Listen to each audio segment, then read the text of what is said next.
that as our backdrop, let's go into the strategy room tonight. So is Obama's TV infomercial a smart idea or a bit overboard? That's one of the questions we want to ask tonight. Here now on the left, we have nationally syndicated newspaper columnist David Sirota. And on the right, we have Fox News political analyst Angela McGlowan. Welcome to both of you. David, one of the ways of thinking out there today is that, the times that the Barack Obama campaign has gone sort of very big, like the Berlin speech, for example, and the Greek columns after the convention, he got a little bit burnt for it. Is that something that you want to risk while everything is going so well for him?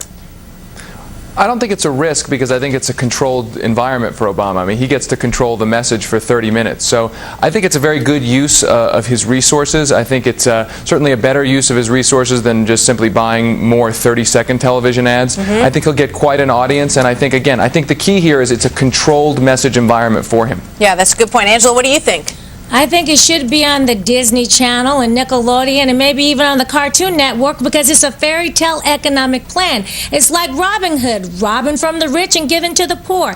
And I think it's sad that he's not doing a press conference, Martha, because it is a controlled environment. He needs to have reporters there to ask him specific questions on how he's going to pay for this plan. So I think that it's good that he's doing it, but it should be on the Cartoon Network. All right, let's take a look, since you brought that up, let's take a look at a soundbite from Barack Obama earlier today when he kind of touched on the criticisms that have been made at him for his economic plan. Take a look. I don't know what's next. By the end of the week, he'll be accusing me of being a secret communist because I shared my toys in kindergarten.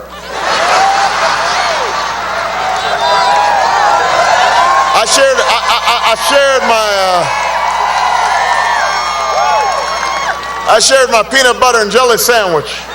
All right, Angela, let me go back to you first and then to David. Is he right? Has the McCain campaign gone overboard in its analysis of him with all of this talk of socialism? No, they have not gone overboard, Martha. His plan is not fair. Obama wants to penalize people for living the American dream. So I think that the McCain campaign is doing a smart thing. I wish they would have done this earlier. I think it's best, Martha, to go after Obama being a liberal instead of personal attacks, instead of Reverend Wright, instead of Ayers. They need to talk about this man's voting record. All right, well, there is some indication, David, a tightening in the polls, and of course the question that none of us know right now is whether that's the natural tightening that you tend to see at the end of a campaign or if it's something else, if it is truly a bit of impact from the Joe the Plumber and all of the other things that are pointing in the direction of his economic plan not being the best for all people.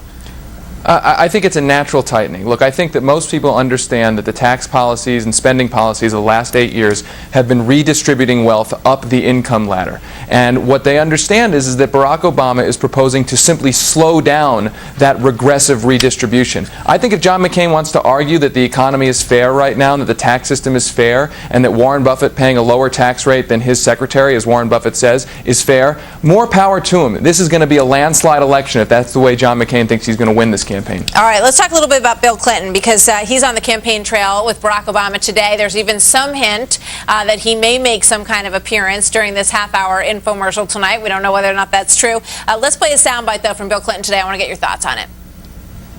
When this financial mess broke, Senator Obama, first of all, met with his advisors. Then he got on the phone and called all my economic advisors. Then he called Hillary, then he called me, then he called a bunch of other people, and he said, the first thing he said was, I want to make sure I understand this. This is highly complicated. I want to make sure I understand. Now, I think this is the first time I've ever said this in a political campaign, but folks, we have learned one thing. We need a president who wants to understand and who can understand. All right, David, I'm not sure what to think about that. First of all, he talks about the fact that, it always tends to be about me. Bill Clinton, when he's talking, he says, he got on the phone, he called me, he called my advisors, he called Hillary. I'm thinking, who's he campaigning for?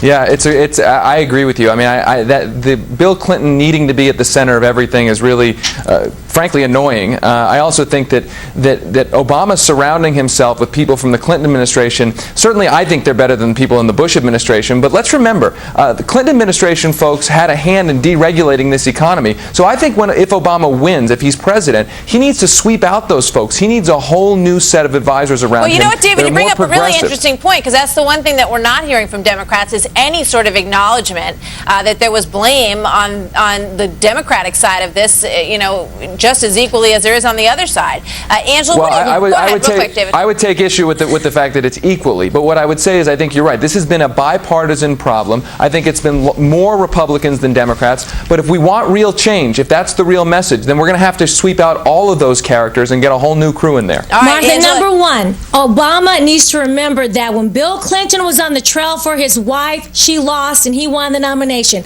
I don't think that Bill Clinton is helping Obama in any means. Number two, Bill Clinton was successful because he worked with the Republican Congress. That's how we balanced the budget. That's how we had a surplus. So I think that Obama needs to get his own advisors and not the Clinton advisors to help him. I guess one of the questions, David, real quick if you can, he's in Florida. One of the areas that he seems to be losing a little bit of ground with is older white voters in Florida. Bill Clinton might not want to be characterized that way, but is that the reason that he's appearing with him there tonight?